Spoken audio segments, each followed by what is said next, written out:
حضرت ابن عباس رضی اللہ تعالیٰ عنہ سے روایت ہے، رسول اللہ صلی اللہ تعالیٰ علیہ وسلم ایک دفعہ مدینے یا مکے کے ایک باغ میں تشریف لے گئے۔ وہاں آپ صلی اللہ علیہ وسلم نے دو شخصوں کی آواز سنی جنہیں ان کی قبروں میں عذاب کیا جا رہا تھا۔ آپ صلی اللہ تعالیٰ علیہ وسلم نے فرمایا کہ ان پہ عذاب ہو رہا ہے اور کسی بہت بڑے گناہ کی وجہ سے نہیں۔ پھر آپ صلی اللہ تعالیٰ علیہ وسلم نے فرمایا، بات یہ ہے کہ ایک شخص ان میں سے پیشاب کے چھینٹوں سے بچنے کا اہتمام نہیں کرتا تھا اور دوسرا شخص چغل خوری کیا کرتا تھا۔ پھر آپ صلی اللہ تعالیٰ علیہ وسلم نے کھجور کی ایک ڈالی منگوائی اور اس کو توڑ کر دو ٹکڑے کیا اور ان دونوں میں سے ایک ایک ٹکڑا ہر ایک کی قبر پر رکھ دیا۔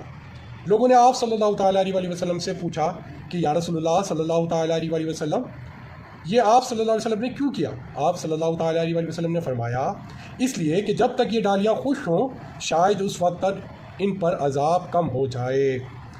بخاری شریف حدیث نمبر 216۔ پیارے پیارے دوستو، آج کل ہمارے معاشرے میں عام نظر آتا ہے، لوگ باہر اطراف میں پیشاب کرتے ہیں، پھر وہاں چیٹوں سے بچنا بہت مشکل ہوتا ہے، پھر پانی کا انتظام، استنجے کا صحیح انتظام نہ ہونے کے سبب ایسے ہی کھڑے ہو جاتے ہیں جس سے چیٹیں ان کے جسم کو چھوتی ہیں، اور چغلی ہمارے معاشرے میں اس وقت عام ہے۔